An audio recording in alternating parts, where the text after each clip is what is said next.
पंजाब में भारी बारिश और बाढ़ के कारण कई जिलों में लगभग 2.40 लाख हेक्टेयर क्षेत्र में धान की फसल बर्बाद होने की आशंका है। इसी बीच सीएम मान ने लोगों को बड़ी राहत देते हुए कई बड़े ऐलान किए हैं, जिसकी जानकारी हम आपको देंगे, लेकिन उससे पहले आप हमारा चैनल जरूर सब्सक्राइब कर लें। नमस्कार, आप देख रहे हैं जनभावना टाइम्स, आपके साथ मैं हूं अंकिता।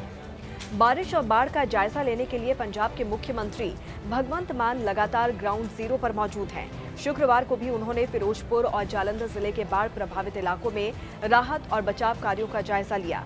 इस मौके पर सीएम मान ने कहा कि सरकार प्रभावित लोगों को हुए नुकसान का पूरा मुआवजा देगी। इसके लिए हर गांव और हर घर की विशेष गिरदावरी कराई जाएगी। ग्रामीण मजदूरों को भी 10% मुआवजा दिया जाएगा।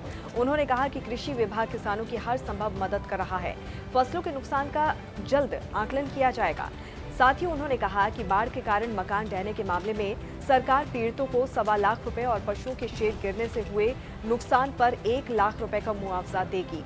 सीएम मान बाढ़ से घिरे कई गांवों में पैदल पानी में से होकर गुजरे और लोगों से मुलाकात की।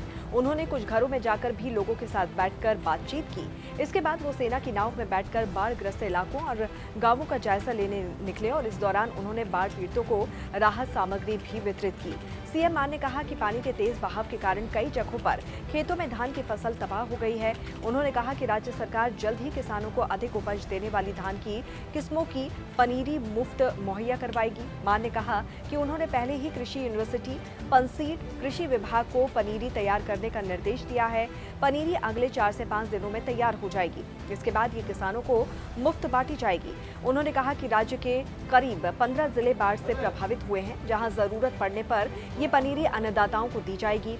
मान ने कहा कि इस मुश्किल घड़ी में राज्य सरकार राज्य के किसानों के साथ खड़ी है।